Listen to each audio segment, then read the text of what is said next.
She vanished when the Alpha King picked someone else. Now he ravages the kingdom searching for her. The sun was sinking behind the black towers of Aldrin, casting long shadows across the city. The walls, built of dark stone and sharpened with iron spikes, seemed to swallow the light. Within, the streets buzzed with preparation. Servants hurried with golden fabrics and polished armor, while nobles in silken garments whispered to one another. Today was the day of the Alpha King's bride selection, a day that would change the course of the kingdom forever. Kalen, the Alpha King, stood on the balcony of his fortress, the wind tossing his dark hair across his sharp face.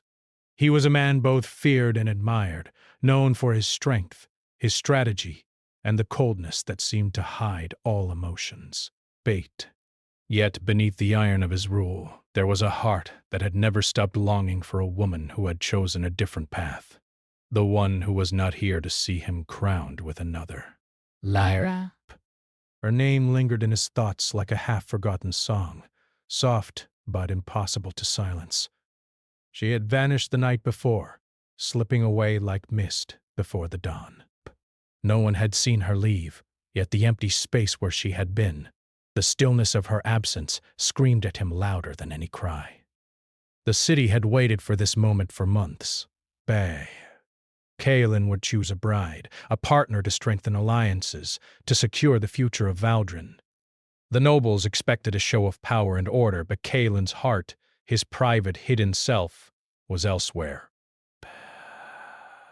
He wanted Lyra. He always had. And now she was gone.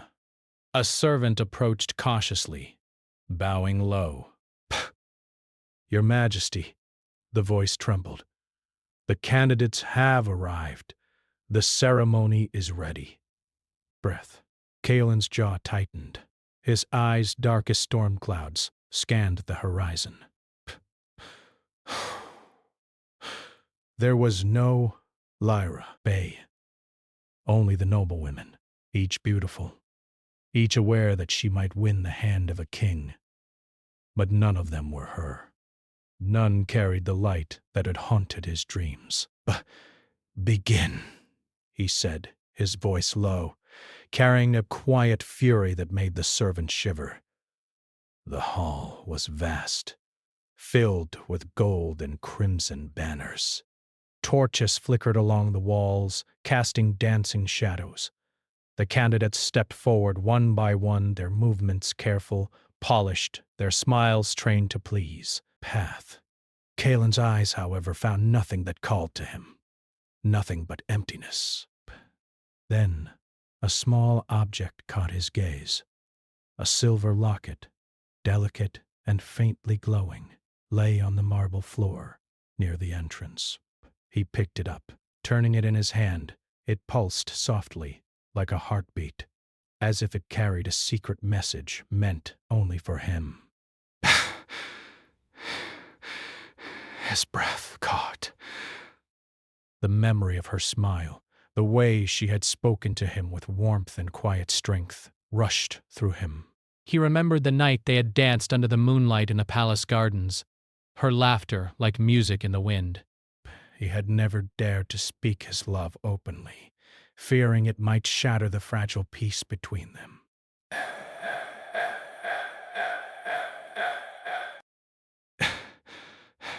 She had chosen to leave instead of watching him crown another. The ceremony began.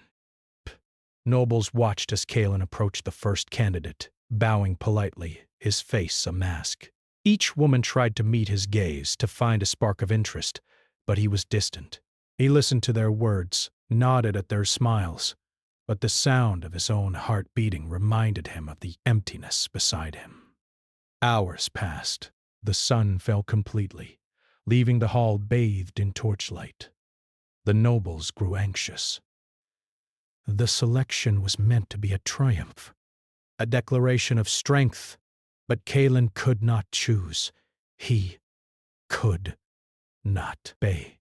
His mind wandered to the marshes where Lyra had disappeared, to the faint pulse of the locket in his hand, to the feeling that she had been taken, or perhaps saved, by forces beyond human comprehension. Finally, Kalen spoke, his voice echoing against the stone walls. "None of you are chosen." A gasp ran through the hall. The nobles murmured. A candidate blushed and lowered her eyes, while others exchanged worried glances. Choosing no one was unheard of. But a king who refused a bride was a danger to the kingdom itself. Kalen ignored them. His thoughts were elsewhere, on the wind and the shadows, on the woman who had vanished. Lyra had slipped through his fingers, but he would not let the world claim her. She had been taken by fate, by forces he did not yet understand, and he would hunt her through fire, through storm, and through shadow. Later that night he walked alone through the palace gardens where the moonlight spilled silver across the stone paths. The roses were in bloom, but their fragrance brought him no comfort. The locket lay in his palm, warm against his skin. He spoke to it softly, almost as if she could hear him. Lyra, wherever you are. Bay. I will find you. The wind carried a whisper, faint and haunting. He could have imagined it, a trick of the night, but the whisper felt alive. It called him. It promised him truth and danger in equal measure. Psst, psst.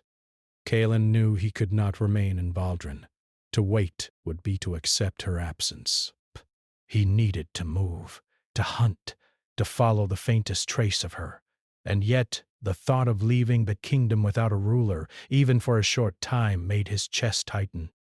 His advisors would argue, the nobles would conspire, and enemies would test the walls. Still, he could not wait. She had vanished from his life once, and he would not allow it to happen again. As dawn approached, Kalen convened his most trusted warriors. Each one had fought beside him in countless battles. Each one knew the price of failure and loyalty alike. He spoke with quiet authority, his voice carrying the weight of both grief and determination. Lyra is out there, he said. She has vanished, but I will find her. This kingdom may call me king, but she calls me her own, and I will not ignore her voice. The warriors listened in silence, understanding the passion that drove him. They did not speak of magic or curses, though rumors had begun to stir in the shadows of Valdren. Some said Lyra had been taken by spirits of the Black Marshes. Others whispered that the vanished locket carried a spell older than the kingdom itself. Kalen did not care for the whispers. He only cared for the woman who had disappeared. He packed what little he would need, armor polished, weapons sharpened, and a small supply of provisions. The city slept, unaware that their king would leave the safety of his fortress and march into unknown lands. He did not seek glory. He did not seek conquest. He sought only her. Before leaving, he paused at the edge of the palace balcony, looking over Valdren one last time. The towers glinted faintly in the moonlight. The streets silent. Soon this city of stone and shadow would be empty of its king, and perhaps vulnerable to the ambitions of men who thought to seize what he held. But he did not care. Nothing mattered but finding Lyra. The locket pulsed again, stronger this time, as if sensing his resolve. Kalen clenched his fist around it and whispered, "I will not fail. Not again." The journey ahead would be treacherous. The Black Marshes were alive with whispers, haunted by creatures of shadow, and the magic that lingered there could bend the will of even the strongest man. Many who had ventured into those lands had never returned, but Kalen was not a man who surrendered. He was a king, yes, but more than that, he was a man whose heart had been stolen and whose love refused to be forgotten. As the first light of dawn painted the horizon in pale red, Kalen's black horse carried him out of the city gates. B, the air was thick with mist and the scent of damp earth. Every step he took, every beat of the horse's hooves on the cobblestones, brought him closer to uncertainty, danger, and hope. Behind him, the city of Valdren slept, unaware that its ruler had abandoned safety for a search driven by love, obsession, and the whispers of fate. Ahead lay the unknown, marshes that breathed, shadows that moved, and a woman whose absence had become a wound in his soul. Somewhere in the distance, the locket hummed softly, a heartbeat against his palm. It was both a guide and a warning. And Kaelin knew that finding Lyra would demand more than strength. It would demand courage, sacrifice, and the willingness to face not only the dangers of the world, but the truths within himself. The wind carried her name, faint but insistent, through the trees, through the mist, and into his ears. "Lyra," he whispered, and the sound of his own voice made his heart ache with longing. "I will find you. No matter what the world casts before me, I will find you." And in the shadows beyond Valdren, unseen eyes watched the Alpha King leave. The whispers of the night promised trials, danger, and tests beyond imagining. But they also promised the possibility of reunion, a light that could pierce even the deepest darkness. Kaelin rode on, and with every mile, every heartbeat, every breath, the locket pulsed stronger, pulling him toward her. He did not know what awaited in the Black Marshes, what dangers or magic he would face, or whether Lyra would even wish to be found. But he knew one thing with unshakable certainty. He would not turn back. And the night itself seemed to hold its breath, waiting for the Alpha King to claim what fate had taken from him. The Black Marshes stretched before Kaelin like a living shadow. Mist rolled in thick layers, curling around twisted trees and dark waters that reflected no light. The air was damp and heavy, filled with the scent of moss, decay, and something else, something unearthly, bare. Even the birds had disappeared. Even the wind seemed to hesitate here. Paelan rode at the front of his small band of warriors, their horses' hooves sinking into the soggy earth. Each man had fought by his side in battles that had left kingdoms trembling, yet even their confidence faltered here. The marsh was a place of whispers, a place where men had ventured and never returned. "This is madness," murmured one of the warriors, a tall man named Riven Bay. His eyes flicked nervously toward the black water. "No one knows what lives here." "No one survives the night." Kaelin's eyes, dark and steady, met his gaze. "Then we will be the first," he said simply. His voice carried calm authority, but beneath it burned a storm. Lyra had vanished, leaving only the locket pulsing in his hand, a heartbeat calling him forward. Nothing, not fear, not danger, not the whispers of spirits, would stop him. The journey into the marsh was slow. Thick fog swallowed landmarks, and every shadow seemed alive. Bay. Strange shapes moved among the trees too fast to see clearly. The warriors murmured prayers under their breath, while Kaelin's mind remained focused on one thought. Lyra. He remembered the night she had disappeared, the way her hair had caught the moonlight, the look in her eyes as if she knew a secret she could not share. He remembered the warmth of her hand in his, and how he had failed to tell her the truth, how he had allowed duty and pride to stand between them. The marsh seemed to sense his resolve. Breath. Mist swirled thicker around him, and the air grew colder. Shadows moved in the corners of his vision, always just out of reach. The locket pulsed in his hand, stronger now, guiding him like a living compass. Fast. Hours passed. Night fell, but the darkness was no different from the fog, no different from the twisted shapes that emerged at the edges of vision. Bay. Kalen and his warriors made camp near a stagnant pond, its black surface perfectly still.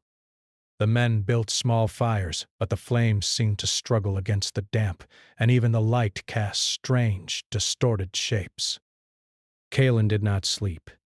He sat by the fire, the locket warm in his palm, in desperation. His mind wandered to Lyra, where she was, how she survived, and whether she was still alive. He whispered her name into the mist, letting it drift across the black waters. Lyra, his voice broke once, then hardened. I will find you. The fire flickered, and in its reflection he thought he saw a figure standing across the pond. It was faint, almost like a shadow, but the shape was unmistakably human. A woman. She turned, and for a brief moment Kalen's heart stopped. Lyra! He called, standing, but the figure vanished as quickly as it had appeared. The warriors looked at him nervously. Did you see that, my king? Riven asked. Bang. Kalen nodded, his jaw tight. She is near, but we must follow the signs. They moved again, deeper into the marsh. The terrain grew worse. Black mud clung to their boots, twisted roots threatened to trip the horses, and strange, low sounds echoed around them. Groans, whispers, and laughter that did not belong to any human voice. Kalen's grip on his sword tightened, but he did not fear these things. But he feared only losing her again. By the second night, the marsh seemed alive with intention. Mist rose from the waters in shapes that resembled hands reaching toward them. Trees bent unnaturally, their gnarled branches scraping at the travelers. Shadows danced where no light should exist. One of Kalen's warriors, a young man named Yorvin, cried out suddenly as a shadow lunged at him. But when Kalen turned, nothing was there. These are spirits, Riven whispered. Cursed guardians of the marsh. They test all who enter. Then they will find that no man following his heart can be broken. He scanned the fog, feeling the pulse of the locket, and realized the spirits were not trying to harm him. They were trying to make him turn back. The night grew colder, the mist thicker. Kalen rode at the front, leading the way by instinct and by the faint pull of the locket. It guided him through the winding paths, past the black waters, past trees that seemed to whisper secrets he could not understand. Every step was a test, every sound was a question.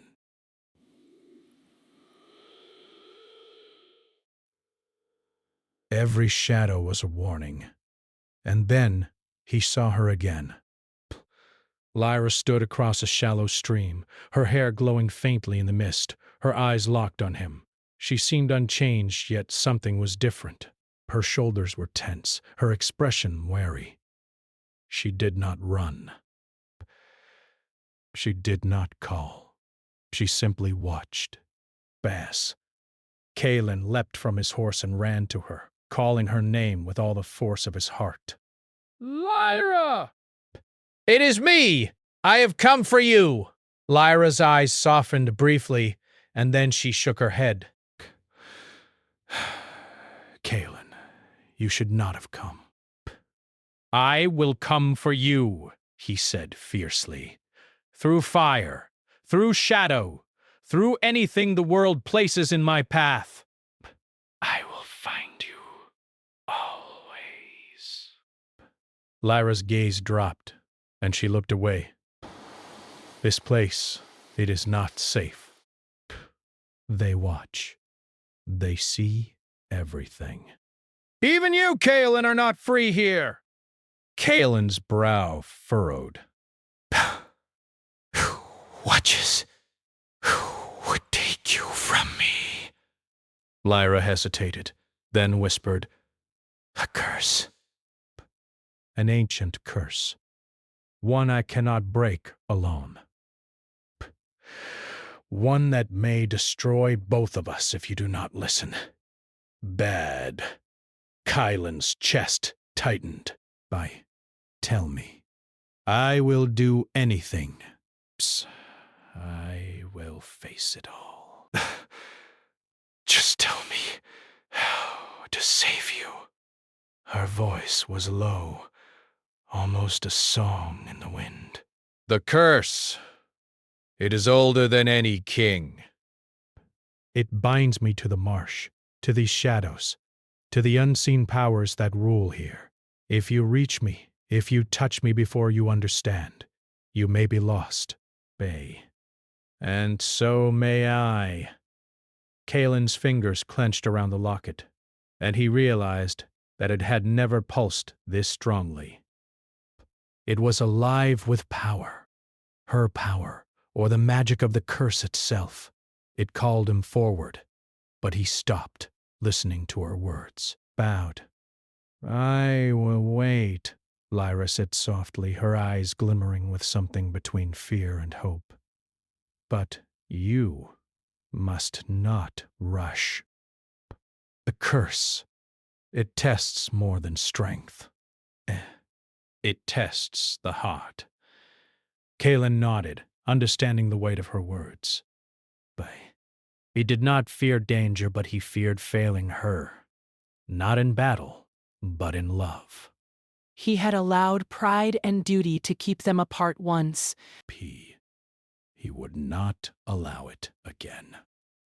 That night, they camped across the stream from each other. Kalen kept watch, listening to the sounds of the marsh. Low whispers circled them, rising and falling like waves. Sometimes he thought he heard her voice in the mist, calling for him, warning him, testing him. Sleep was impossible. Every rustle of leaves, every distant splash in the black waters made his heart race. Yet in that vigil, Kalen felt something he had not allowed himself to feel in years: hope. The locket's pulse was steady now, a rhythm that matched his own heartbeat, connecting him to Lyra across the fog and the shadows. The next day, they moved cautiously. Kalen followed her instructions, avoiding paths that seemed too open, too dangerous. The spirits of the marsh appeared in glimpses, figures in the mist, faint faces in the trees, but they did not attack. They tested him, yes, but he endured. He endured because his heart had never forgotten hers. By the third day, Kalen and Lyra met again. This time, no mist separated them. They stood close, yet not touching. Her eyes were the same soft green he had loved, but filled with a wary strength that made him ache. "Blah! You see now," she said. "The curse is clever. It does not take the heart by force. It tempts. It hides. Pray. It makes us doubt. Only one who is willing to face the truth within themselves can reach me. Bay."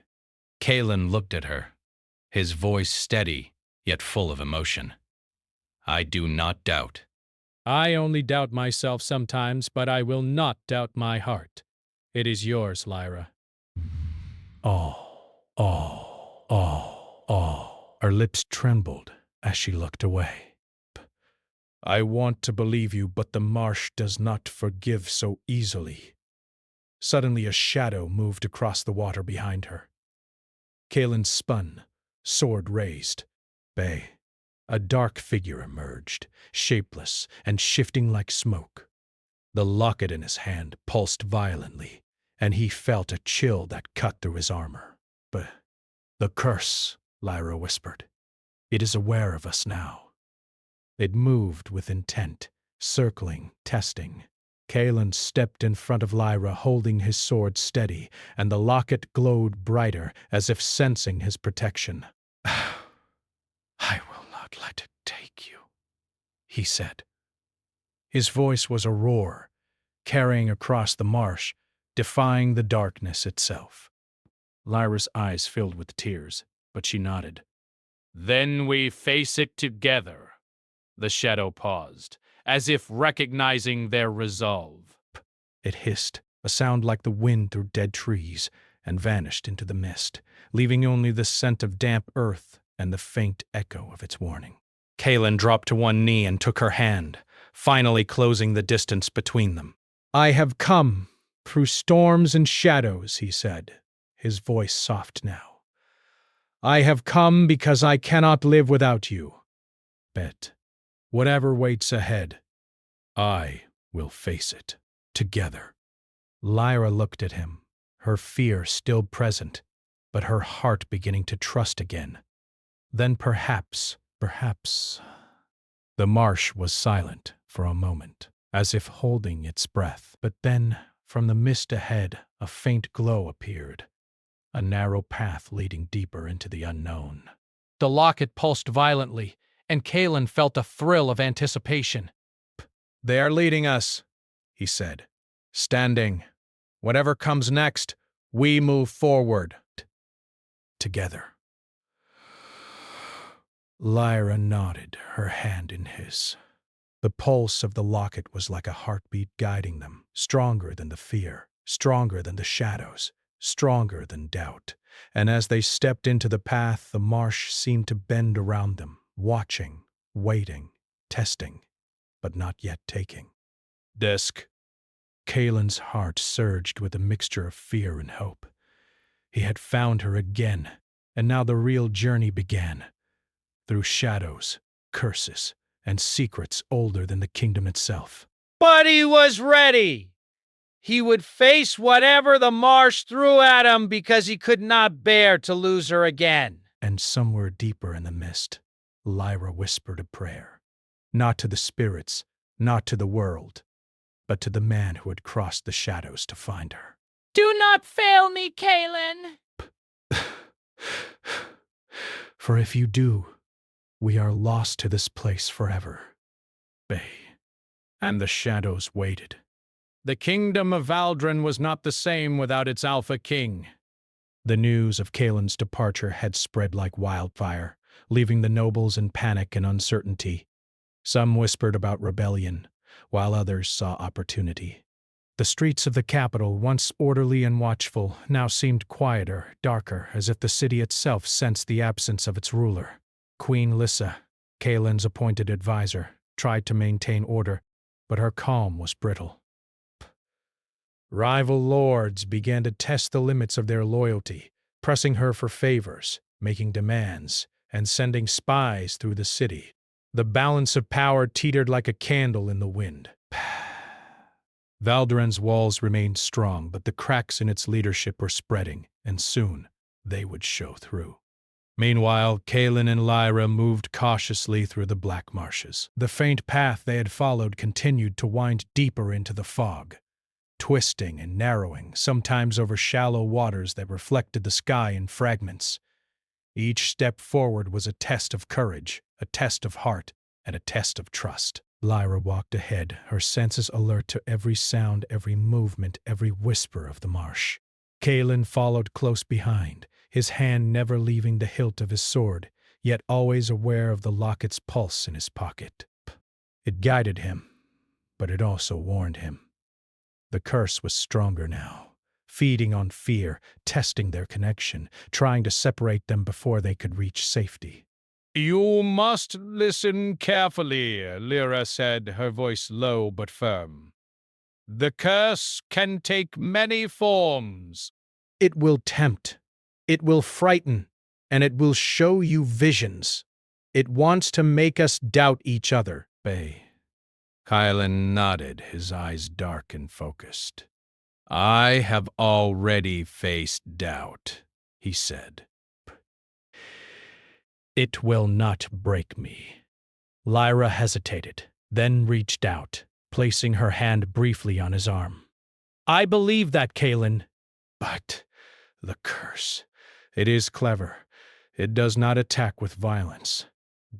It attacks the heart. Their journey that day was slower than before. The marsh seemed to shift with every step, the trees bending as if alive, their branches forming shapes that were almost human. Mist coiled around them, and faint laughter drifted on the wind. childlike, mocking, impossible to place, Bacanta. At one point, Kalen stumbled upon a reflection in the black water of the marsh. It was not his own, but an image of a throne room, shattered and empty, flames flickering along the walls. He saw a version of himself, alone, screaming at the sky, and in that vision he saw Lyra's face fading into the mist. Kalen's heart clenched. He gripped his sword tighter, drawing a deep, steadying breath. It is a vision, he said, his voice low. It is not real. Lyra's hand touched his shoulder, grounding him. The curse uses fear, she said softly. It will show you what you dread most. Remember who you are, Kalen. Remember what is true. Bye. He nodded, though his pulse raced. The marsh had begun to feel alive, watching their every move, shaping their thoughts, testing their bond. By nightfall, they came upon a clearing that seemed almost impossible. The fog lifted slightly to reveal a small, ruined temple, its stones blackened by age, covered in creeping ivy. A faint glow emanated from the doorway, and the pulse of the locket grew stronger. This is where it begins, Lyra said. The heart of the curse lies inside. We must enter together. If we falter, we may never leave. Kalen drew his sword, its metal glinting even in the dim light. Then we do not falter, he said. His voice carried conviction. Not together! Desk, never apart. They stepped inside, and the air grew colder immediately. Shadows clung to the walls, moving with a life of their own. Faint whispers echoed through the broken halls, speaking in a language neither Kalen nor Lyra understood. The locket pulsed violently, and Kalen felt a sudden pull, as if some unseen hand tried to drag him toward the center of the temple. Stay close, Lyra whispered. Do not let it separate us. As they advanced, the curse revealed itself in fragments, visions that reflected their fears, their regrets, and the moments they had denied each other. Alan saw Lyra laughing in the palace gardens with another man, a vision meant to ignite jealousy and despair. Lyra saw Kalen bowing to the nobles, ignoring her absence, a vision meant to make her feel abandoned. Both shook their heads, trying to hold on to reality, to the truth they had found in each other. Their hearts beat in unison, their resolve forming a barrier against the illusions. Suddenly, the ground beneath them trembled. Shadows pooled in the center of the temple, rising like smoke to form a dark figure. Bess. Its face was hidden, but Kalen felt its gaze piercing his soul. You dare enter! The shadow hissed, paid. Its voice was both many voices and one. The heart is mine to test. You will fail. Kylan stepped forward, placing himself between Lyra and the shadow. I will not fail, he said. We will not fail. Burse, your power does not scare me.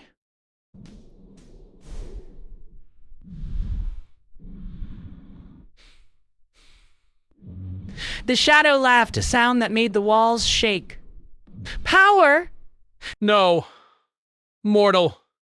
It is not strength that binds her. It is the truth of your heart. Can you admit your faults? Can you face your mistakes? Kalen's jaw tightened. The shadow spoke of his deepest regret, the night he allowed duty and pride to separate him from Lyra. He remembered the hesitation, the fear of losing control, the pride that kept him silent. Lyra stepped closer, taking his hand in hers. Despair. You are not alone, she said. We face it together. The shadow recoiled slightly, as if surprised by the strength of their connection. It hissed, and the locket pulsed brighter, sending warmth through Kaelin's chest. "You must admit your failure," Lyra said firmly. "You must face it and let it go. Only then can the curse break." Kaelin closed his eyes. The weight of his mistakes pressed down on him like a mountain. He remembered the nights he had allowed fear to guide him, the moments he had chosen power over love. He breathed deeply, opened his eyes, and spoke with clarity. "I failed once," he said. "I let pride and duty keep me from the one I love." "I will not fail again. Lyra."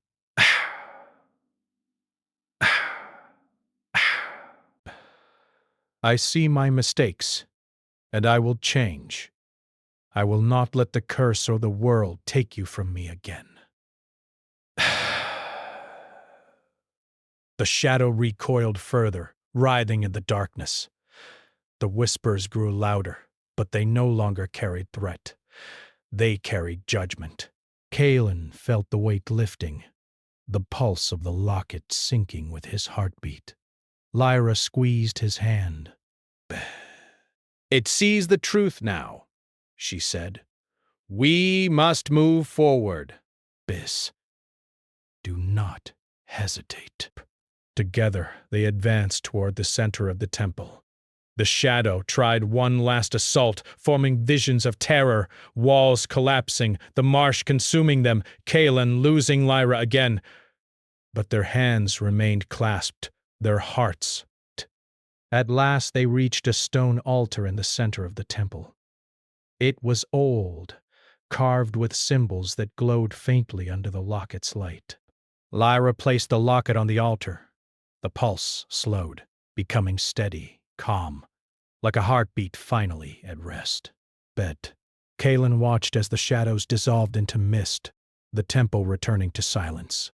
The curse had tested them, but it had not broken them. They had faced fear, doubt, and regret together, and now a new strength bound them more tightly than before. Lyra turned to Kaelin, tears glistening in her eyes.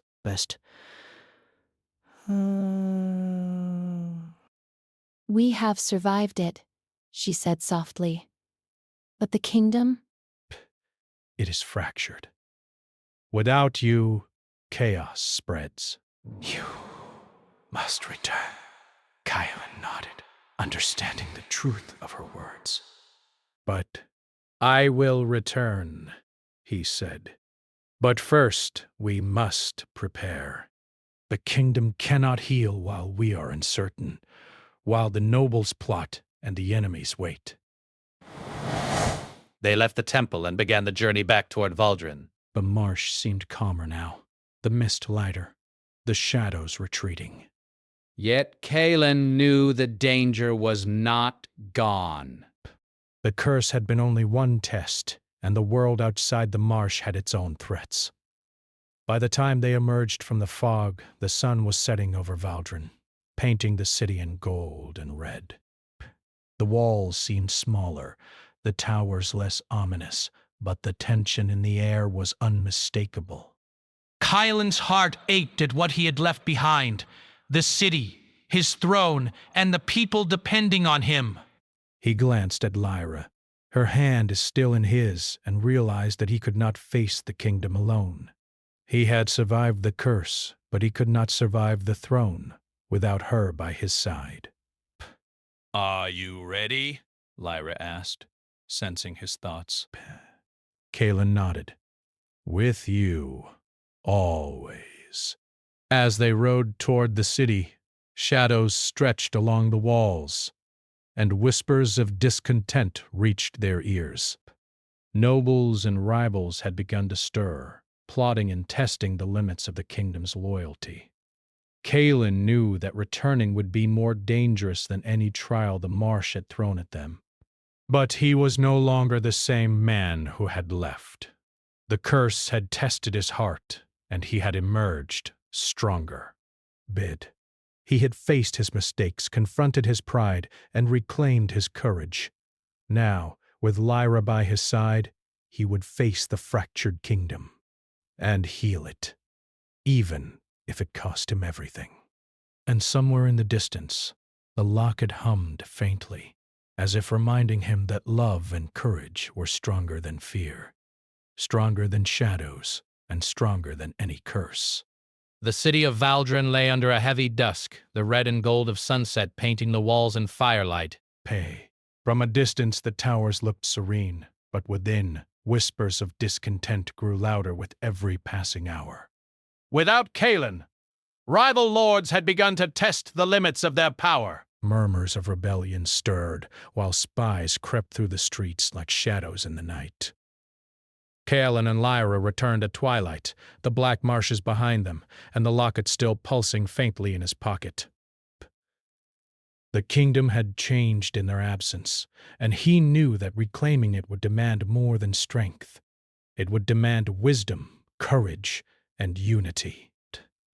Lyra rode beside him, her eyes sharp and alert. The trials of the marsh had strengthened her, tempered her fear, and sharpened her instincts. She had learned that love was not only about hearts but about survival, trust, and courage in the face of impossible odds. Together they entered the city, their presence commanding silence from all who watched. The streets were lined with nervous citizens. Bound Dharma hesitated, unsure if loyalty still belonged to the Alpha King. Kalen dismounted, his dark cloak flowing behind him, and Lyra followed. Every step they took echoed through the stone streets like a drumbeat, a reminder that the ruler had returned. He raised his voice, firm and unwavering. I am here. Valdren belongs to all who stand for it, and I will not let fear or treachery destroy it. The words, carried across the city, bowed. Some bowed, some whispered in awe, and others, nobles with ambition in their eyes, stifled curses behind their hands. Kalen's gaze swept the streets, sharp and discerning. He could see who was loyal and who only waited for weakness. Lyra touched his arm lightly. The threat is not just the nobles, she whispered. There are those who will strike from the shadows. Breath. We must be ready for them.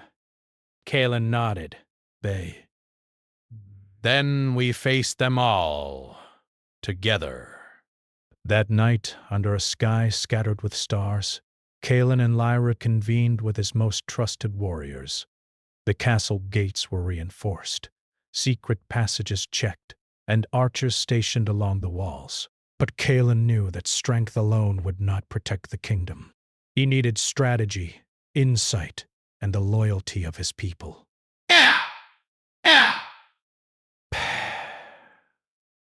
The lords grow restless, Kalen said. Some may try to take advantage. But we must act before they do. Riven, his longtime companion and advisor, spoke cautiously. And if they rise against us openly, my king? Becked. Will the city hold? Kalen's eyes hardened. It will hold.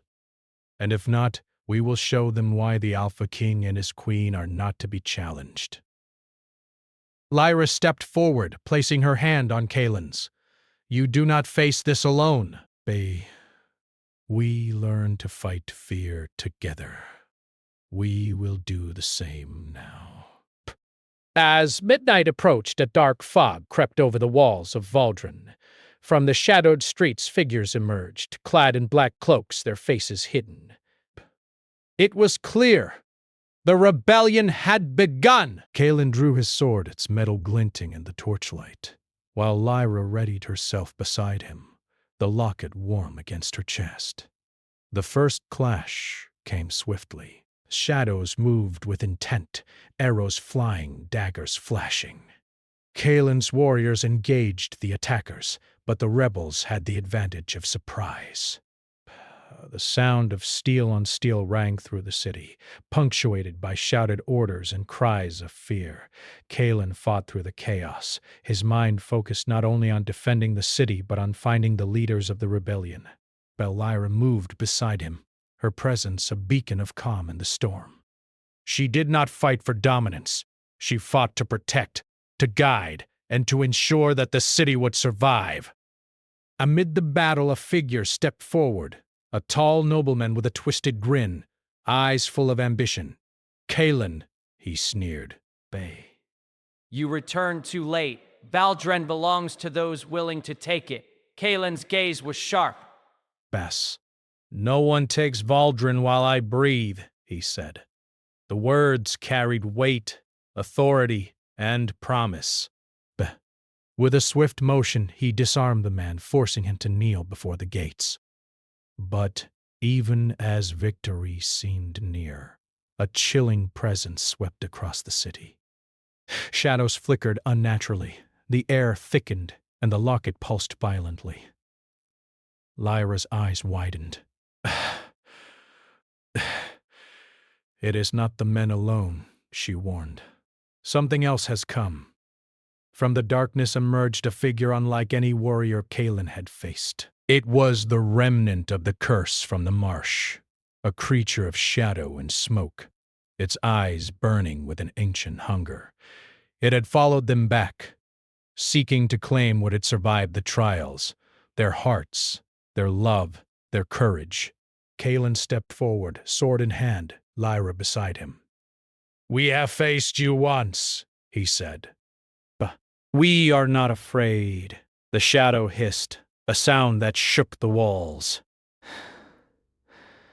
You escaped me once, it whispered.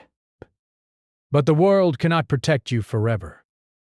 "But the world cannot protect you forever, bearer. Surrender your heart, and all else will follow." Kalen's heart pounded, but he did not waver. Prepare. He remembered the trials of the marsh, the tests of fear, doubt, and regret. He had faced himself, faced Lyra, and faced the curse itself. Now he would face this final test. "Never," he said. "But our hearts belong to each other. We choose love, courage, and truth over fear and shadow." Psst. The shadow surged forward, striking at Kalen, but Lyra held the locket high.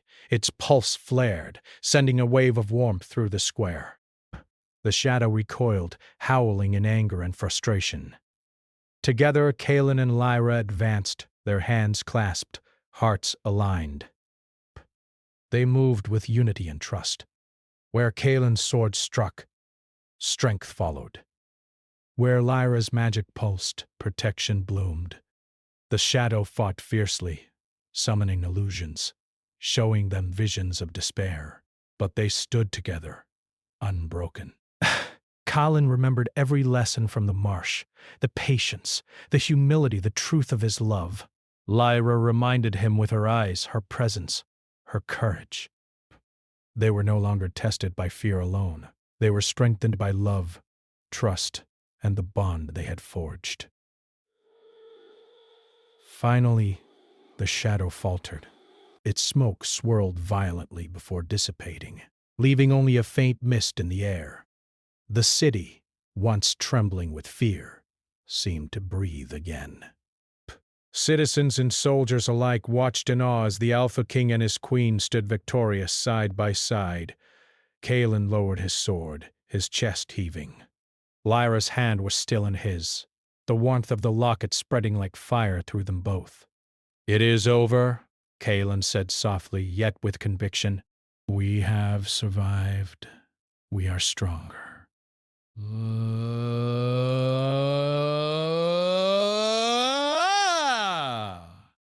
Yes, and together.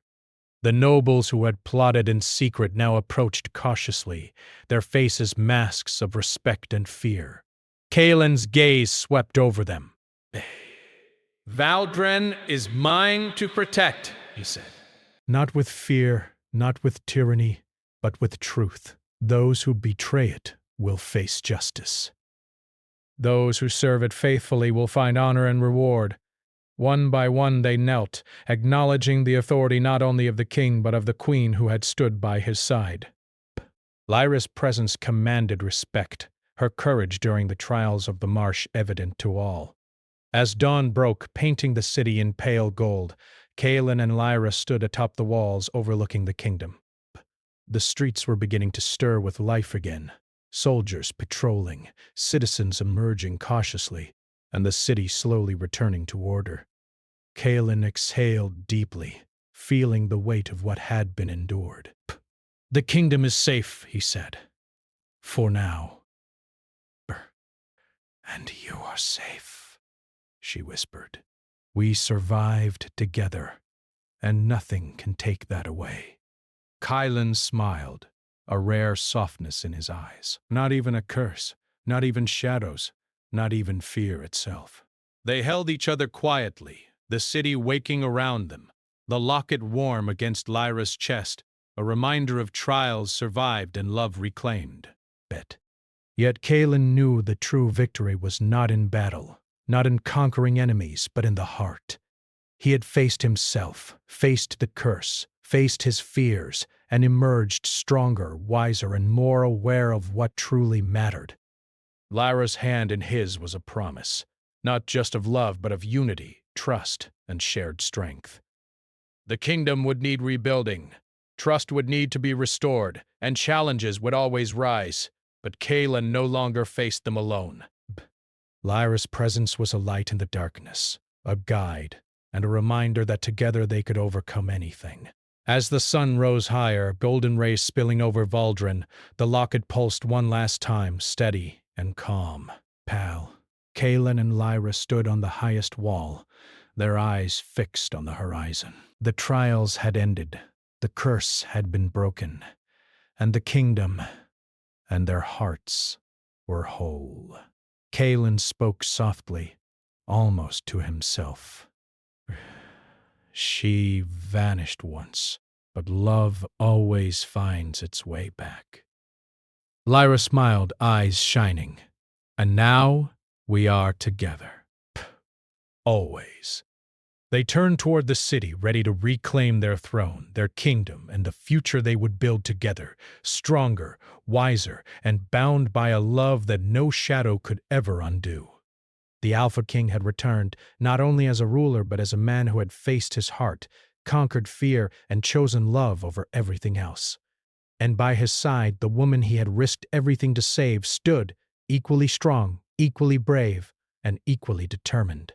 The kingdom of Valdren would remember this day, not for war or fear, but for courage, trust, and the enduring power of a love that even shadows could not destroy.